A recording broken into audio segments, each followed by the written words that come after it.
মন্ত্রীরা সব কোথায় গেল, এমপিরা সব কোথায় গেল, কোথায় কাদের কাকা? ওদের সারা দেশটা এখন লাগে ফাঁকা ফাঁকা।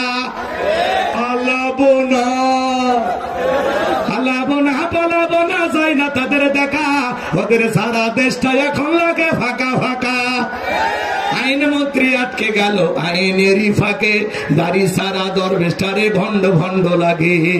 শুনেছি ভাই কত নেতা নেত্রী খাইতেছে ভাই ডান্ডা, বিচারপতি কালামানিকের ফাটিয়েছে নাকি আন্ডা। এটা আমার খবর না, মিডিয়ার খবর।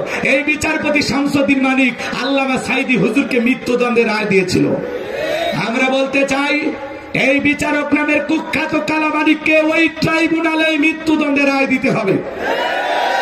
এই বিচারপতি মানিক টকশোতে আমার বোনকে অপমান করে রাজাকারের বাচ্চা বলেছিল, ছাত্র আন্দোলনের সমস্ত ছাত্র নেতাদেরকে রাজাকারের বাচ্চা বলে গালি দিয়েছিল। কথা বলে আপনারা 116 জন আলেমের তালিকা করে দুদকের কাছে জমা দিয়েছিল। আমার রোল নাম্বার ছিল 23। সিরিয়াল আমার নাম্বার কত? যারা আলেমদের তালিকা করেছিল বিনা তালিকায় কলার পাতা শুয়ে আসে। পুলিশ যা বলতেছে, ভাই ছাগল কলার পাতা খায় নাকি অন্য কিছু খায়, বাঁচতে চাইলে জেলখানে চলে। কথা কয় না, কথা কয় না।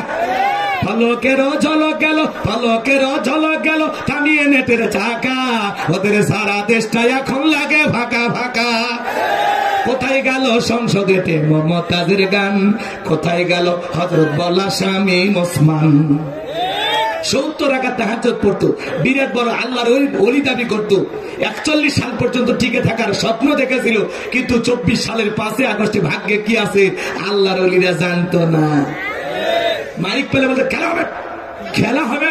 আজকে পুরো বাংলাদেশের মাঠ পড়ে আছে, কিন্তু ওই খেলোয়াড় নাই। এরা তো খেলোয়াড় ছিল না, ছিল পাক্কা দুর্নীতিবাজ। এরা আমেরিকা কানাডা